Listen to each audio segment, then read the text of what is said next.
Good morning students. BSc part 1 में हम microbiology, mycology and plant pathology का paper study कर रहे हैं और इसमें हमने फंजाई शुरू कर रखी है। फंजाई में आपको एल्बुगो हमने शुरू किया था, पहला मेंबर जो कि ओमाइसिटीज का मेंबर है। शुरुआत से हम चालू कर रहे हैं।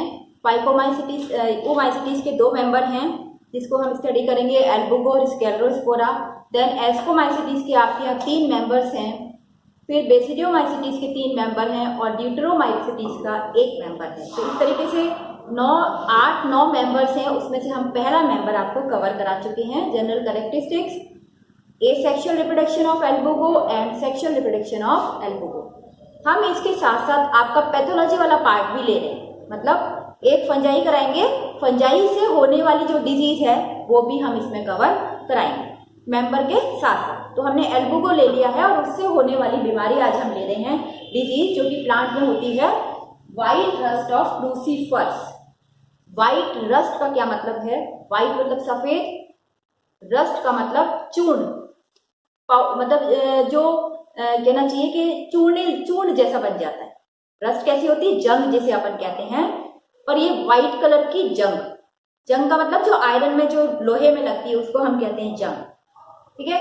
तो ये व्हाइट कलर की जो जंग है इसकी क्रूसीफेरी पौधों की, तो ये जो है वो एल्बुगो द्वारा फैलाई जाती है। किसी भी डिजीज को हम किस क्रम में पढ़ते हैं और किस क्रम में लिखते हैं, तो ये आपको तरीका होना चाहिए, क्यों पता होना चाहिए, क्योंकि एग्जाम में जब आता है तो 6 नंबर का मान लीजिए सवाल आता है, describe the disease caused by Albugo candida, ठीक है। तो उसमें आपको क्या क्या लिखना है, या describe the disease white rust of crucifer, ऐसे आ जाता है। तो आपको उसमें क्या लिखना है? पूरा 6 नंबर का सवाल है तो उसमें आपको पूरी डिजीज को डिस्क्राइब करना है। अब आपको पूरा थ्योरी, एक तरीके से थ्योरी नहीं लिखनी है, एक तरीके से उसको सीरियल हेडिंग दे देकर उसको लिखना।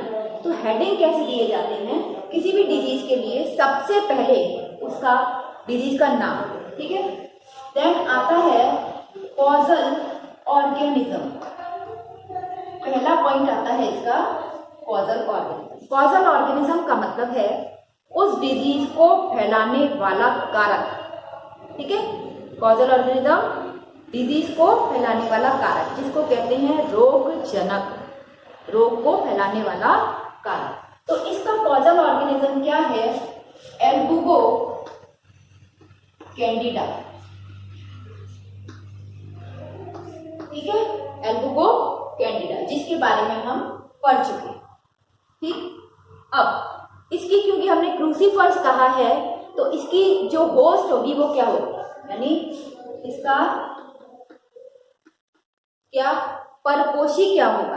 क्योंकि हमने कॉजल ऑर्गेनिज्म को कहा है, कॉजल ऑर्गेनिज्म कैसा है? एल्बुगो कैंडिडा, जो कि हमने पहले ही आपको लाइफ साइकिल जब पढ़ाई थी तब बता दिया था कि एंडोपैरासाइट है, ऑब्लिगेट है और इंटरसेलुलर। तो हम उसको टोटल दूसरा न लिख के पहले ही हम उसको डिस्क्राइब कर रहे हैं। ऑब्लिगेट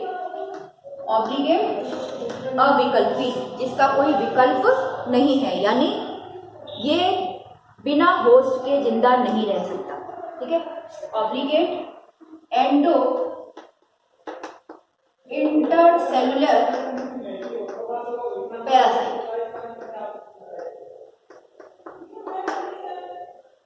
तो ये हो गया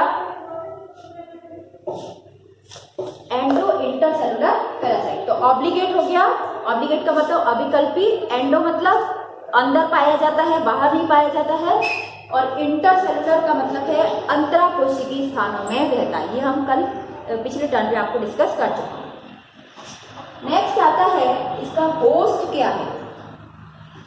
तो दूसरा इसका होस्ट यानी परपोषी क्या है? तो परपोषी अपने को, जब हम देख रहे हैं क्रूसीफेरी पौधों पर ये डिजीज फैला रहा है, इसका मतलब क्या हो गया?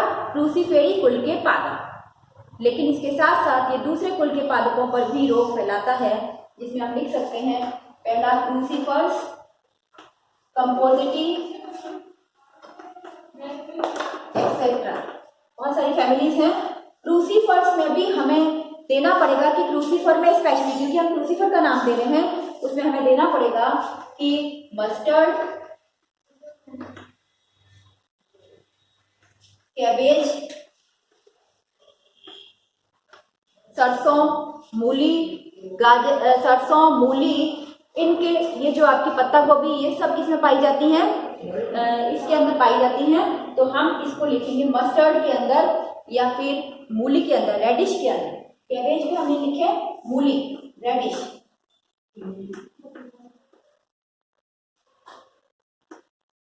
तो रेडिश के अंदर यानी मूली या सरसों कुल के पादपों में ये रोग को फैलाता है। नेक्स्ट जो हम इसकी लिखते हैं, क्या लिखेंगे, तीसरा पॉइंट इसका, ज्योग्राफिकल डिस्ट्रीब्यूशन क्या है इस डिजीज का। ज्योग्राफिकल डिस्ट्रीब्यूशन यानी कि उसका भौगोलिक वितरण क्या है। ज्योग्राफिकल डिस्ट्रीब्यूशन यानी ये डिजीज कहाँ कहाँ पाई जाती है। तो डिजीज कहाँ पाई जाएगी, जहां ये होस्ट होगा, ठीक है, जहां ये होस्ट होगा। तो ये भारत के सभी क्षेत्रों में पाई जाती है। In all area of India, India के ज्यादातर क्षेत्रों में ये डिजीज पाई जाती है, ठीक है। तो इसी क्रम में इसको पढ़ेंगे, causal organism, host, geographical distribution. इसको आप पहले भी ले सकते हैं, ज्योग्राफिकल डिस्ट्रीब्यूशन को पहला पॉइंट लेके, और फिर कॉजल ऑर्गेनिज्म देन होस्ट ले सकते हैं। नेक्स्ट इसके बाद हम क्या पढ़ते हैं, लिखते किस तरीके से हैं इसको, इटियोलॉजी। इटियोलॉजी में किसका वर्णन करते हैं। इटियोलॉजी का मतलब है कि जो अपना पैरासाइट है, जो रोग फैला रहा है या रोग कारक है, उसके बारे में हम पूरा लिखते हैं। मतलब उसका स्ट्रक्चर। तो स्ट्रक्चर में कौन सा आएगा, वेजिटेटिव, देन एसेक्सुअल स्ट्रक्चर और उसका सेक्सुअल स्ट्रक्चर। ये तीनों स्ट्रक्चर हमें लिखने होंगे। तो वेजिटेटिव स्ट्रक्चर यदि हम डिस्क्राइब करें तो कैसा होता है, देखिए जैसा हमने बता ही दिया था आपको कि ये शाखित है, शाखित लेकिन कैसा, एसेप्टिक, इसके अंदर पट नहीं। तो शाखित माइसीलियम ब्रांच हो गया, एसेप्टेट हो गया और मल्टी न्यूक्लिएट हो गया। इसको हमने कहा था सिनोसिटिक हाइफा, जो हम आपको पिछले वीडियो में समझा चुके। तो सिनोसिटिक हाइफा ब्रांच है, मल्टी न्यूक्लिएट है और एसेप्टेट, जो इस कहना चाहिए इस क्लास का एक कैरेक्टरिस्टिक फीचर है, सिनोसिटिक माइसीलियम की उपस्थिति। तो वेजिटेटिव स्ट्रक्चर इस तरीके का हो गया।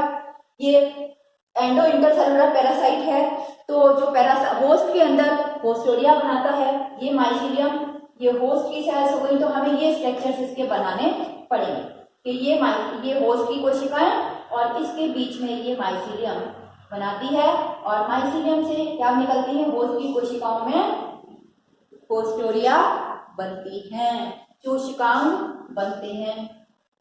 तो ये हमें स्ट्रक्चर इटियोलॉजी के अंदर देना पड़ेगा। देन हमने क्या बताया, एसेक्सुअल स्ट्रक्चर लिखना पड़ेगा, सेक्सुअल स्ट्रक्चर लिखना पड़ेगा। फिर लिखना पड़ेगा इसके अंदर हमें कि एसेक्सुअल स्ट्रक्चर क्या है,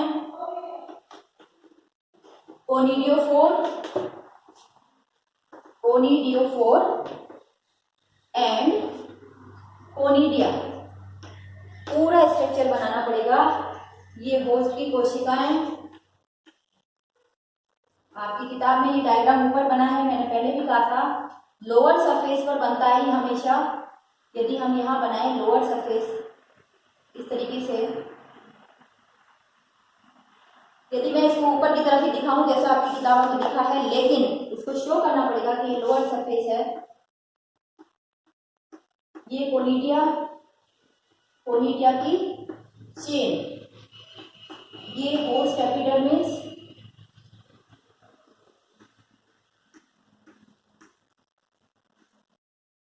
तो हम इसको डिस्क्राइब करके लिखना पड़ेगा रप्चर्ड यानी फटी हुई लोअर एपिडर्मिस। यदि हम इसको ऊपर बना रहे हैं तो हमें इसको क्लियरली लिखना पड़ेगा कि फटी हुई लोअर एपिडर्मिस, इस तरीके से हम इसको शो करेंगे। देन ये क्या है, कोनिडियल चेन किस ऑर्डर में है, ये हम बता चुके हैं, बेसिपिटल ऑर्डर में होता है। बेसिपिटल तला विसारी क्रम के अंदर ये बनती है। तो ये स्ट्रक्चर हमें देना पड़ेगा। ये कैसा स्ट्रक्चर है? Asexual structure. तो ये माइसीलियम कहाँ क्या भेज देती है? होस्टोरिया भेज देती है इसके अंदर। और ये हो गई है कोनिडियोफोर। तो हमें ये स्ट्रक्चर भी इसमें लिखना पड़ेगा, यानी वेजिटेटिव स्ट्रक्चर, पोस्टोरियल स्ट्रक्चर, देन एसेक्सुअल स्ट्रक्चर, फिर आएगा सेक्सुअल स्ट्रक्चर। तो सेक्सुअल स्ट्रक्चर में भी आपको क्या बताना पड़ेगा कि इसकी ऊगोनिया और एंथीडिया बनती है जो पास में बनती है। तो इस तरीके से हमें ये सारा स्ट्रक्चर इसके अंदर लिखना पड़ेगा और डायग्राम बनाना है। तो हम किसी भी डिजीज को इस क्रम में डिस्क्राइब कर रहे हैं। तो जो ईटियोलॉजी है, ईटियोलॉजी में हमें स्ट्रक्चर ऑफ कॉजल ऑर्गेनिज्म, रोग कारक के का स्ट्रक्चर हमें लिखना पड़ता है। ठीक है, एक बार आप एक डिजीज लिख लेंगे, उसके बाद आप सारी डिजीज को मेंबर के हिसाब से अपने आप लिख सकते हैं। आपको बहुत ज़्यादा अलग से डिजीज को याद करने की आवश्यकता नहीं पड़ी। पर एक बार एक मेंबर को यदि आप अच्छी तरीके से लर्न कर लेते हैं कि एसेक्सुअल स्ट्रक्चर क्या है, सेक्सुअल स्ट्रक्चर क्या है, इसमें प्राइमरी इनोकुलम का काम कौन करेगा, सेकेंडरी इनोकुलम का काम कौन करेगा, तो आप डिजीज को आराम से डिस्क्राइब अपने आप कर सकते हैं। किसी भी तरीके से रटने की जरूरत नहीं पड़ेगी। ठीक है, तो यहाँ क्या पहुँच गया? ईटियोलॉजी तक पहुँच गए। Vegetative structure, haustorial structure, asexual structure, then sexual structure. तो ये ऊगोनियम, एंथीडिया और इससे बनने वाला oospore, ये हमें सारा का सारा इसके अंदर बताना पड़ेगा कि ये स्ट्रक्चर बनता है। ठीक है, ये हो जाता है ईटियोलॉजी के अंदर। नेक्स्ट आता है